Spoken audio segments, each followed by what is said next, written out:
Muy bien, jóvenes. Vamos con esta semana 10. ¿Qué tenemos para este tema? A ver, parece que es tema Roma. Exactamente. Roma, la imperial, la famosa ciudad de las siete colinas. Roma, la del derecho, de la ingeniería. Roma, la de la hidráulica, de la de Julio César. Objetivo es conocer bien este desarrollo histórico de Roma y encontrar definitivamente cuáles son sus aportes culturales. Fíjense la ubicación. Estamos en Europa, en una península llamada Itálica, que es conocido como una especie de tirante de la parte suroeste de Europa, entre la península ibérica y la península de los Balcanes. Y en el centro de esa península, en un valle del Tíber, rodeado por siete colinas, es que ahí empezó esta ciudad de Roma y luego se convirtió en el imperio más grande del tiempo esclavista. Veamos, estos romanos habían sido anteriormente unos sicarios llamados latinos. Invadieron esta zona del Valle Tíber y van a unirse, fusionarse, dominar a otras comunidades, tipo etruscos, los latinos, por ejemplo, van a ser los que tienen el poder y los etruscos serán desplazados.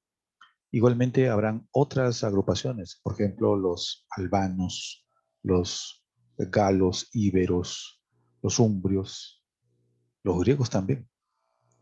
Veamos su economía y sociedad.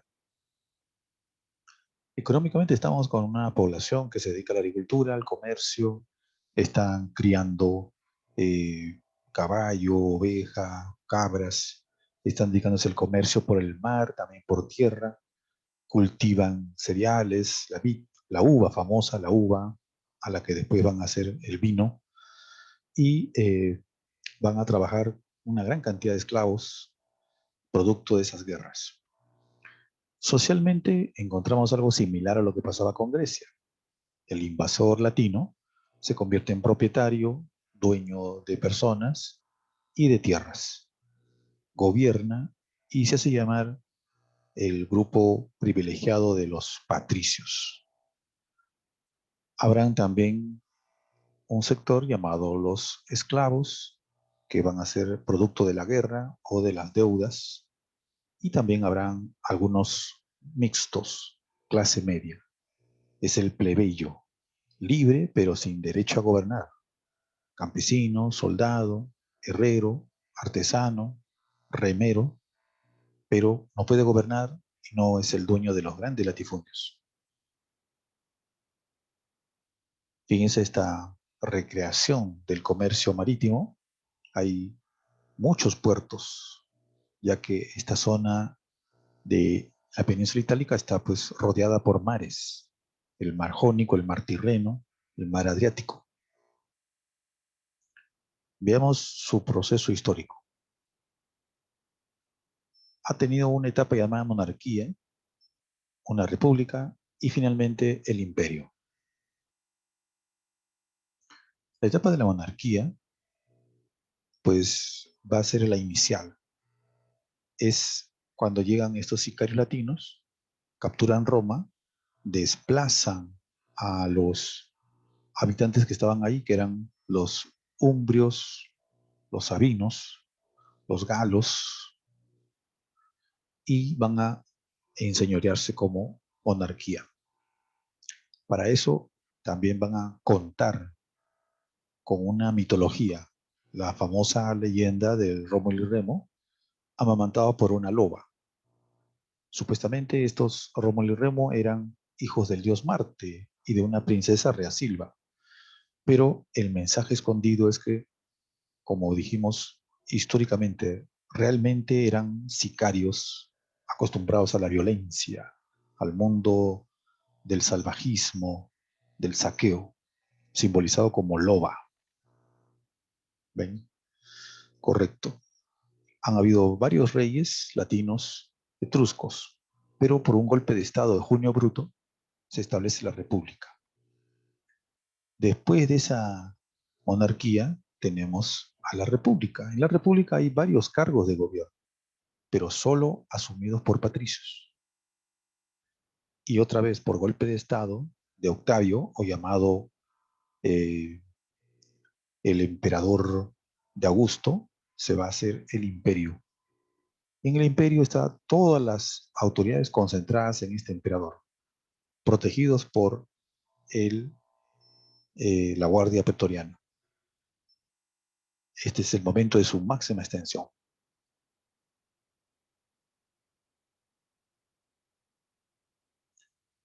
A ver, veamos con detalle la República.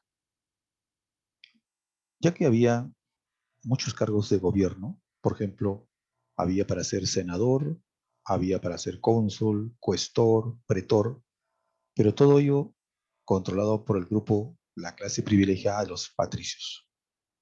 Esto generó que los plebeyos libres pero sin derechos a gobernar, pues protesten, reclamen, dándose fuertes enfrentamientos, huelgas, crímenes, guerras civiles. Producto de todo esto es que Roma hace leyes para calmar a la población, cediendo ante los reclamos. Por ejemplo, miren la ley de 12 tablas. Esta ley establece que habrá una igualdad de la ley para patricios y plebeyos. Pero recuerden que no se está considerando ni a esclavos ni a clientes.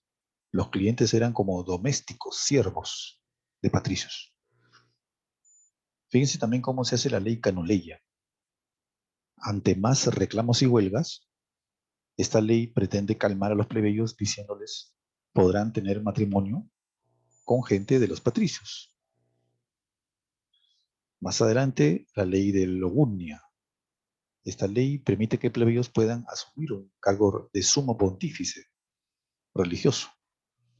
Y la ley Hortensia vendría a ser una ley mucho más importante para los plebeyos, porque lo que estaba diciendo era que si se reúnen los plebeyos, hacen una asamblea y determinan algún acuerdo, este tendrá valor de ley obligatoria y se va a llamar plebiscito, es decir, la voz de la plebe, la determinación de los plebeyos. Fíjense cómo todas estas leyes se han conseguido producto de las luchas que había, de esa inestabilidad originada por el egoísmo de los patricios. Fíjense, acá tenemos un organigrama de la parte política. El Senado es el sector legislativo. Emiten leyes, determinan la paz o la guerra, reúne a los patricios más ricos y dueños de tierras de esa época. Dentro de, debajo de esta jerarquía tenemos a magistraturas, el cónsul, que es algo así como un jefe del ejército, el censor, que es un controlador de las costumbres, prohíbe aquello que le molesta, puede censurar, prohibir. Tenemos el pretor, que es el juez, el tribuno, fíjense, que era un defensor de plebeyos, pero cosa rara, no lo era. El tribuno era un patricio. De ahí que no haya esa coherencia y esa confianza en que va a proteger plebeyos siendo el tribuno un patricio. El tribuno tenía inclusive una facultad, podía vetar leyes que el Senado había dispuesto. También el tribuno tenía inmunidad para que no se le haga juicio o encarcele. Por otro lado tenemos a las asambleas. La curial, que era una asamblea solo para los patricios. Centurial era una asamblea mixta, tanto de plebeyos con patricios. Y la asamblea tribal era solo para plebeyos.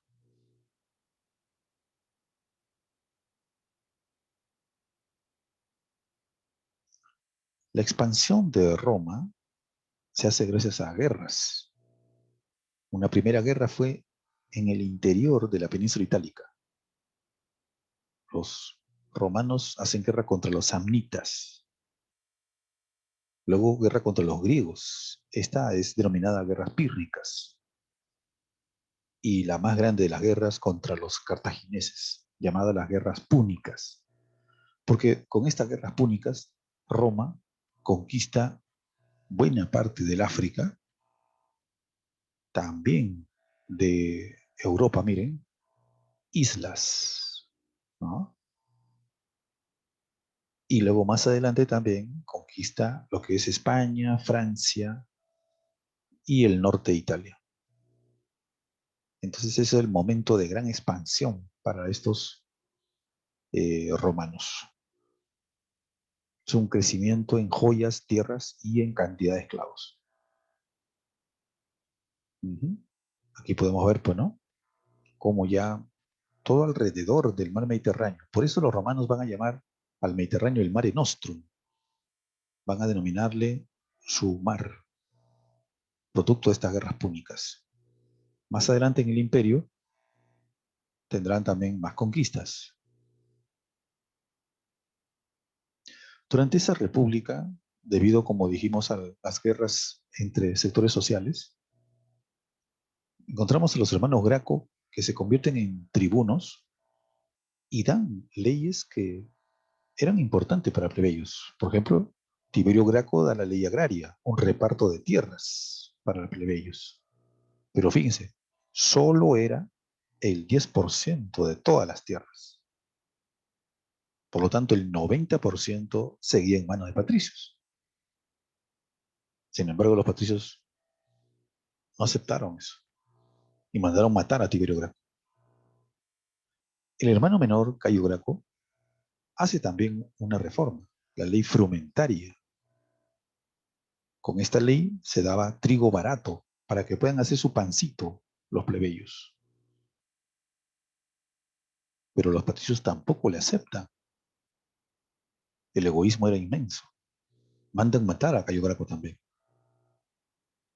Dos hermanos, siendo patricios, defendían a plebeyos y pagaron con su vida ese campo de solidaridad con otro sector social.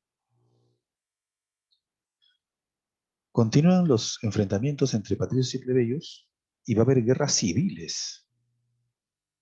Tanto así que hay una guerra entre Mario contra Sila, hay una guerra también entre sectores y grupos políticos. Los optimates defendían a patricios y los populari defendían a plebeyos. En ese escenario inestable, conflictivo, se dan dos triunviratos. El primero con Julio César, Pompeyo y Craso, para calmar el momento.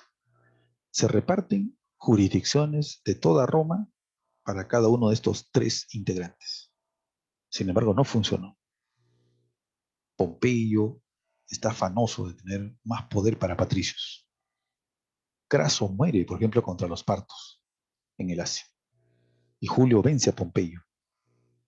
Pero como Julio apoya a plebeyos, ya sabemos, los patricios no van a perdonarles y lo asesinan en el interior mismo del local del Senado. Se forma un nuevo triunvirato con Lépido, Octavio y Marco Antonio. Lépido es convertido en sumo pontífice. Marco Antonio es derrotado en Actio.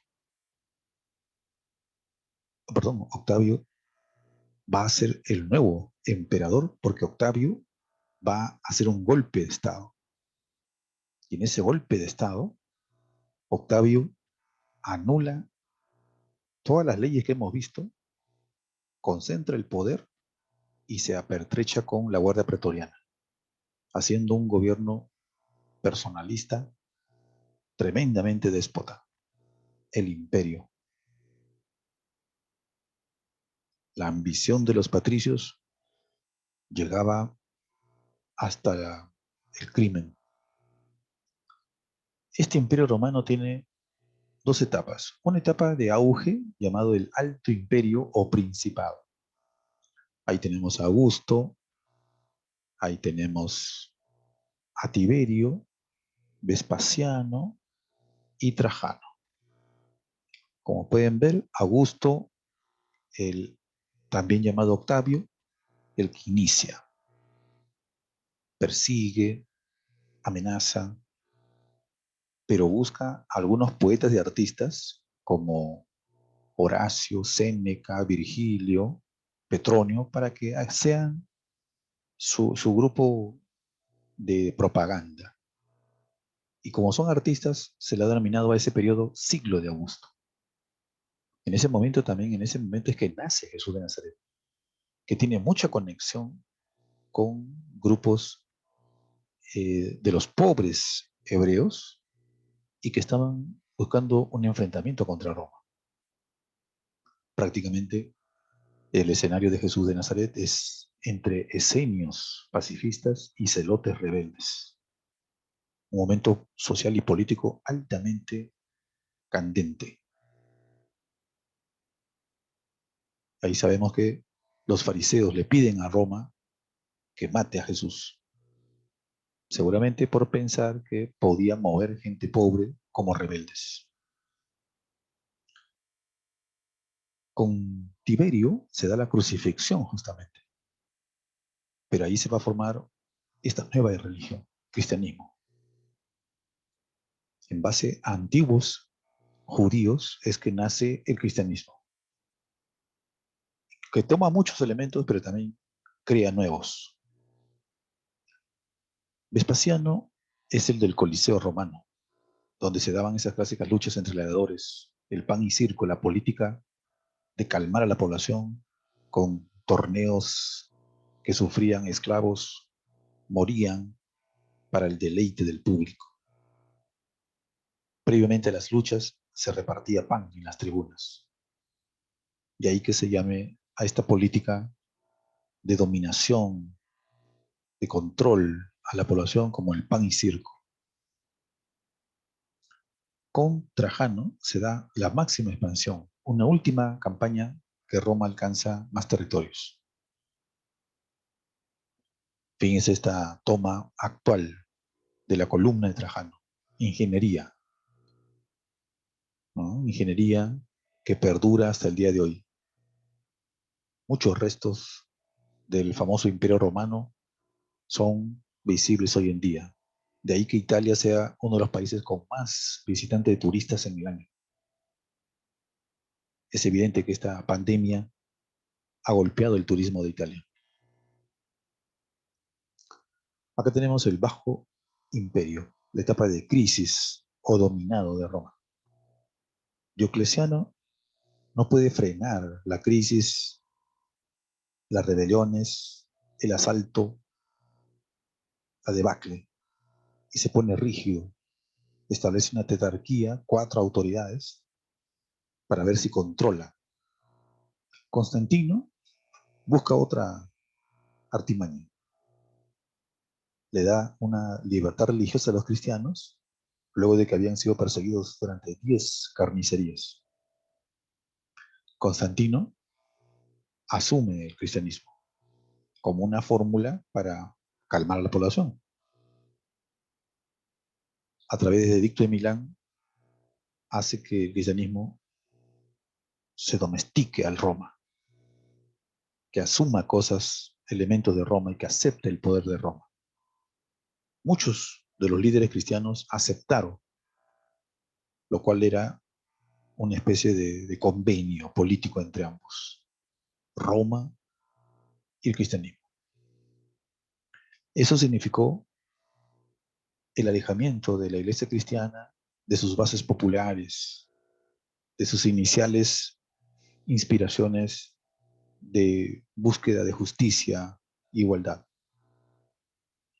Más adelante con Teodosio y su edicto de Tesalónica se oficializó al cristianismo, lo cual significa que es una iglesia que ahora sirve al gobierno de Roma y que se convierte en la única y más bien cuidada por el gobierno y se ponen a perseguir a otras religiones.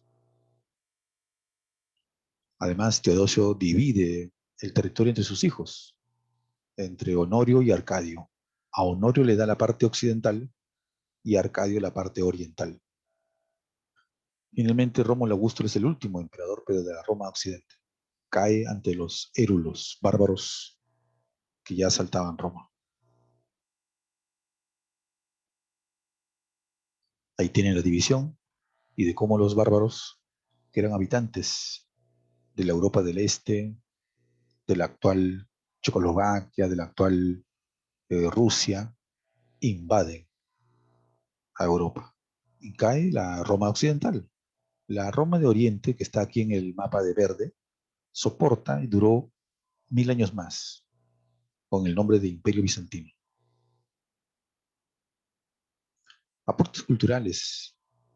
Bueno, fíjense, tenemos a historiadores como Tito Livio, tenemos a Plutarco, famoso por hacer comparativos entre personajes tipo Marco Antonio, Cleopatra.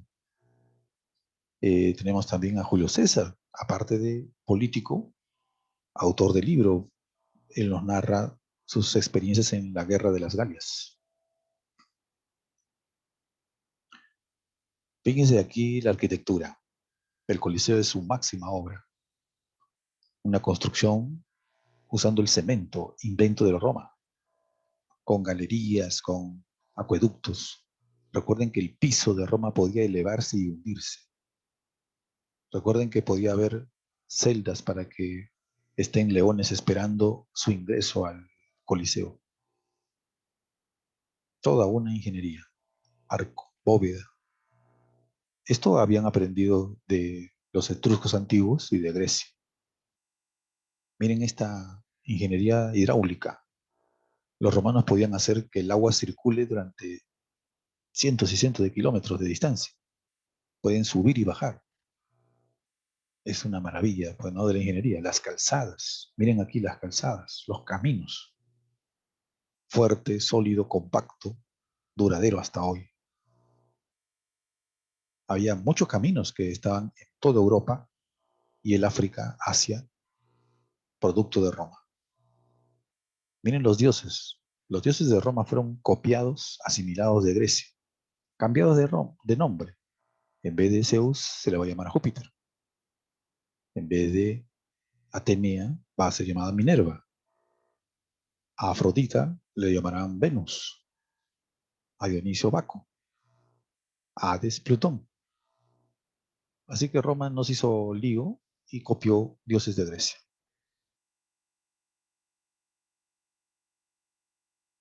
No olviden repasar sus libros, el compendio, Cultura General, y el de la Sepreboni.